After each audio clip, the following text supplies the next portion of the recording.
बिस्मिल्लाहिर्रहमानिर्रहीम। Dear students, अस्सलामु अलैकुम। आज हम chapter number 7 chemistry second year के लेक्चर नंबर 8 के तरफ बढ़ते हैं, जिसका टाइटल है आइसोमेरिज्म। आज के लेक्चर के अंदर हम आइसोमेरिज्म और इसकी जो टाइप्स हैं उनको हम डिस्कस करेंगे। तो सबसे पहले आइसोमेरिज्म का कॉन्सेप्ट देखते हैं कि आइसोमेरिज्म से क्या मुराद है। एक्चुअली आइसोमेरिज्म जो टर्म है ये दो वर्ड्स का कॉम्बिनेशन है, आइसो एंड मर। तो आइसोमेरिज्म एक फिनोमेना है जो कि आइसोमर से जो है वो जनरेट हुआ है। आइसोमेरिज्म ऐसा फिनोमेना है जिसमें एक कंपाउंड जिसका मोलेकुलर फार्मूला सेम होता है लेकिन उसके स्ट्रक्चर डिफरेंट हो सकते हैं। तो वो जो डिफरेंट स्ट्रक्चर्स होंगे उसके उस एक कंपाउंड के, वो कहलाएंगे आइसोमर्स। और ये फिनोमेना क्या कहलाएगा? Isomerism. So the compounds which have same molecular formula but different structural formula are called isomers, while this phenomena is called isomerism. इस फिनोमेना को हम क्या कहेंगे? आइसोमेरिज्म। एग्जांपल मैंने यहाँ पे कोड की है, एन ब्यूटेन हमारे पास यहाँ पर मौजूद है, C4H10 इसका मोलेकुलर फार्मूला बनता है। ये एन ब्यूटेन का स्ट्रक्चर है जिसके अंदर आप देख सकते हैं कि 4 कार्बन एक ही चेन में मौजूद है, जबकि इन्हीं 4 कार्बन को अगर कुछ इस तरह से अरेंज किया जाए कि 3 कार्बन एक चेन में हो और चौथी कार्बन उसकी ब्रांच बन जाए तो ये इसका एक और स्ट्रक्चर बन जाएगा। That is the structure of isobutane. ठीक है, IUPAC रूल के तहत इसको आप 2 मिथाइल प्रोपेन भी पढ़ेंगे।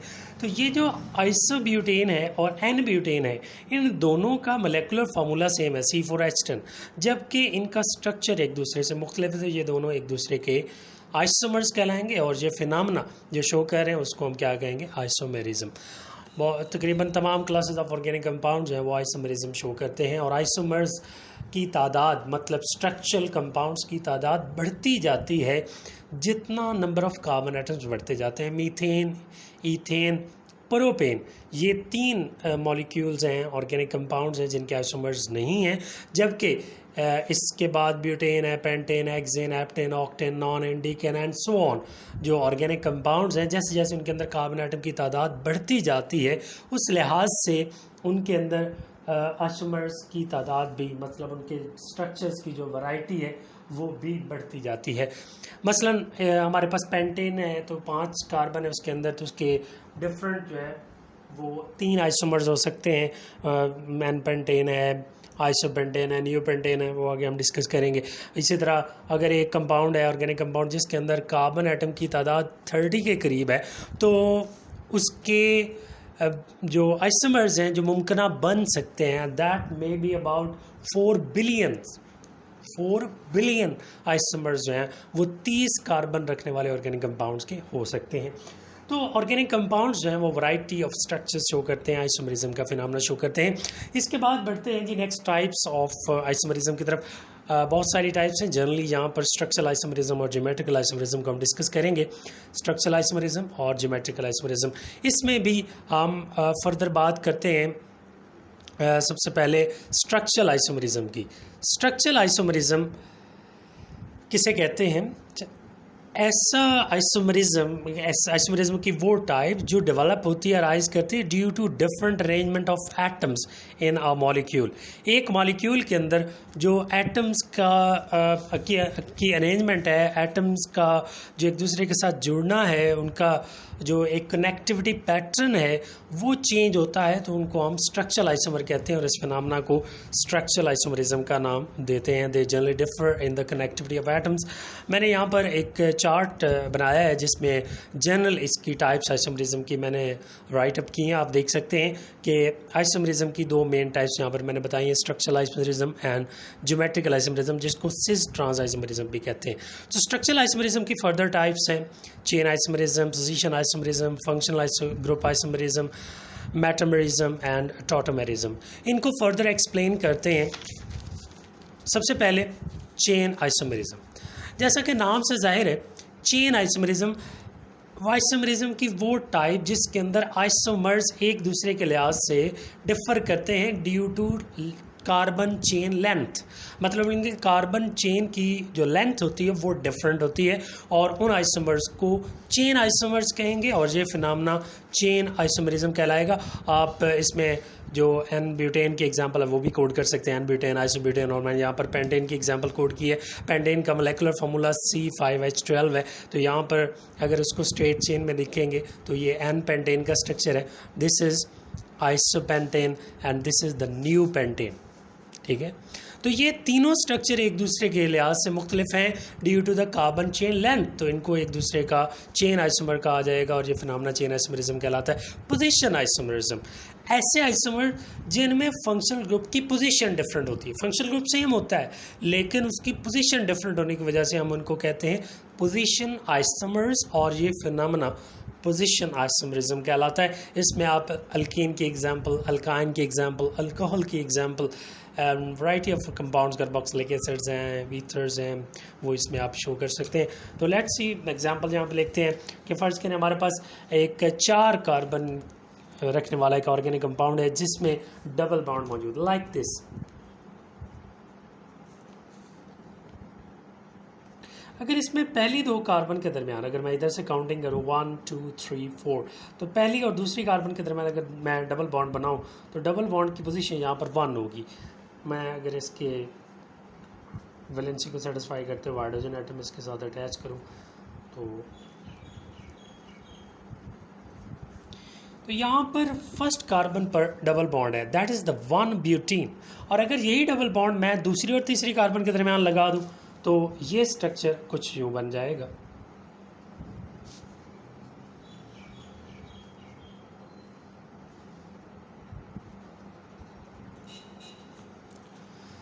This is the 2 butene. अब इन दोनों का स्ट्रक्चर एक दूसरे से मुख्तलिफ है, मोलेकुलर फार्मूला सेम है लेकिन ये स्ट्रक्चर किस लिहाज से डिफरेंट है, एक दूसरे से जिनका स्ट्रक्चर किस लिहाज से मुख्तलिफ है, due to the position of double bond, position of functional group. This is the 1 butene, this is the 2 butene, और ये एक दूसरे के पोजीशन आइसोमर्स कहलाएंगे। इसी तरह अगर हमारे पास एक अल्कोहल है, प्रोपनोल, 1 प्रोपनोल, इसमें पहली कार्बन पर ये फंक्शनल ग्रुप है OH। अगर यही OH मैं दूसरी कार्बन पर लगा दूं तो ये स्ट्रक्चर कुछ यूं बन जाएगा, CH3।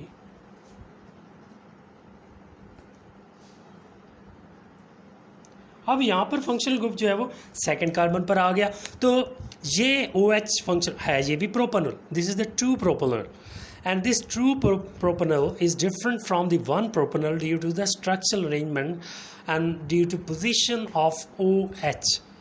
इसमें फर्स्ट कार्बन पर OH है और इसमें सेकंड कार्बन पर, these both are position isomers of each other, functional group isomerism।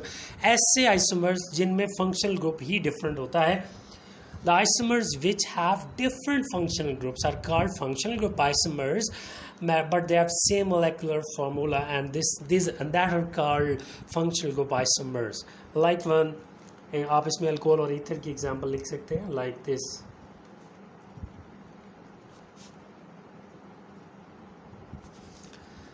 This is ethyl alcohol, इसमें फंक्शनल ग्रुप हमारा क्या है जी, OH। और अगर इन्हीं 2 कार्बन और 6 हाइड्रोजन और 1 ऑक्सीजन को अगर हम इनके अरेंजमेंट को डिफरेंट करें और इनका फंक्शनल ग्रुप ही चेंज कर दें, like this, di methyl ether, this is di methyl ether, इसका भी मोलेकुलर फार्मूला इथाइल अल्कोहल के बराबर है, सेम है, लेकिन इसमें फंक्शनल ग्रुप है OH अल्कोहल और इसमें फंक्शनल ग्रुप क्या है, ether. So both these are different from each other, but ये डिफरेंस इनका आपस में किस वजह से है, due to the nature of functional group, इसलिए एक दूसरे के फंक्शनल ग्रुप आइसोमर्स कहलाएंगे और ये फिनोमेना फंक्शनल ग्रुप आइसोमरिज्म कहलाएगा। उसके बाद metamerism, the isomers which have unequal distribution of carbon chain around the functional group। Functional group के इर्द गिर्द जो कार्बन चेन की लेंथ है वो डिफरेंट हो, तो ऐसे आइसोमर्स एक दूसरे के टॉटोमर्स कहलाते हैं और ये फिनोमेना टॉटोमेरिज्म कहलाता है। अब अगर आप देखें तो ये मैंने डाई इथाइल ईथर का स्ट्रक्चर बनाया है जिसमें फंक्शनल ग्रुप के दोनों साइड पर 2-2 कार्बन है, और अगर इनका फंक्शनल ग्रुप यही सेम रहे, मतलब ईथर ही रहे ये, लेकिन इसके इर्द गिर्द, फंक्शनल ग्रुप के इर्द गिर्द कार्बन एटम की तादाद डिफरेंट हो जाए, लाइक दिस। इसमें फंक्शनल ग्रुप के एक साइड पर एक कार्बन और दूसरी साइड पर 3 कार्बन आ गए, तो ये एक दूसरे के मेटामर्स कहलाएंगे। This is n propyl methyl ether, और ये दोनों एक दूसरे के मेटामर्स कहलाएंगे और इसको हम मेटामरिज्म का नाम देते हैं। उसके बाद last one, tautomerism. Tautomerism is the type of isomerism which arise due to the shifting of proton within the same molecule. एक ही मॉलिक्यूल के अंदर अगर आप प्रोटॉन की पोजीशन को चेंज कर दें तो उसके नतीजे में जो नया स्ट्रक्चर बनेगा वो कहलाएगा टॉटोमर, और मतलब वो एक दूसरे के लिहाज से टॉटोमर्स कहलाएंगे और ये फिनोमेना कहलाएगा tautomerism. The best example of the tautomerism which is shown by the amino acids that exist in the as is vitrin like this is the structure of amino acid, जिसमें एक carbon के साथ आप 4 bond बनाएंगे, जिसमें एक bond इसका hydrogen के साथ, एक बॉन्ड अल्काइल ग्रुप के साथ, कार्बोक्सिलिक ग्रुप के साथ, और चौथा इसका अमीनो ग्रुप के साथ। अगर ये हाइड्रोजन इस कार्बोक्सिलिक ग्रुप से मूव करके इस नाइट्रोजन के ऊपर मौजूद लोन पेयर की तरफ शिफ्ट हो जाए तो एक नया स्ट्रक्चर बनेगा, और वो स्ट्रक्चर जो कि डेवलप हुआ है due to the shifting of proton within the same molecule. और इस प्रोटॉन की शिफ्टिंग की वजह से कार्बोक्सिलिक के ऊपर नेगेटिव चार्ज आएगा और नाइट्रोजन के ऊपर पॉजिटिव चार्ज आ जाएगा। This is called zwitterion. So this is tautomer, ये अमीनो एसिड का टॉटोमर है, और ये फिनोमेना क्या कहलाएगा, टॉटोमेरिज्म। इसके अलावा जो एसीटोन है वो भी इनोल फॉर्म के अंदर टॉटोमेरिज्म शो करती है। So these are the types of structural isomerism which I have discussed. Hope so आप इसको अंडरस्टैंड कर पाएंगे। इसके रिलेटेड आपको कोई डिफ़िकल्टी हो, कोई क्वेश्चन हो, आप कमेंट्स बॉक्स में पूछ सकते हैं। और रेगुलरली आप अगर लेक्चर मेरे लेक्चर चैप्टर नंबर 7 के लिसन करते आ रहे हैं तो ये हमारा ऑलमोस्ट लास्ट टॉपिक है इस चैप्टर का, आइसोमेरिज्म का, जिसमें मैंने टाइप्स ऑफ आइसोमेरिज्म डिस्कस की हैं that are very important as a long as a short question. और एक बात मैं और यहाँ पे बताता चलूँ स्टूडेंट्स को जो कॉमनली मिस्टेक करते हैं वो ये है कि जब शॉर्ट क्वेश्चन या लॉन्ग क्वेश्चन के तौर पर आप इस क्वेश्चन को अटैम्प्ट करते हैं, लाइक कि अगर क्वेश्चन आता है व्हाट इज़ मेटामरिज्म, तो स्टूडेंट क्या करते हैं, डेफिनेशन लिखते हैं तो एक ही स्ट्रक्चर लिख देते हैं। आपने मॉलिक्यूल एक ही लिखना है लेकिन उसके स्ट्रक्चर कम से कम 2 लिखने हैं, मतलब आप उसके आइसोमर्स तो दिखाएं ना। मतलब आइसोमेरिज्म में आप कम से कम एक मॉलिक्यूल के 2 या 2 से ज़्यादा स्ट्रक्चर्स शो करेंगे। तो अक्सर स्टूडेंट क्या मिस्टेक करते हैं कि एक ही स्ट्रक्चर लिखकर समझते हैं कि उनका आंसर कंप्लीट हो गया, तो वो मार्क्स आपके या वो एग्जाम्पल आपकी काउंट नहीं होगी, कंसिडर नहीं की जाएगी। Thanks for watching. अल्लाह हाफिज़।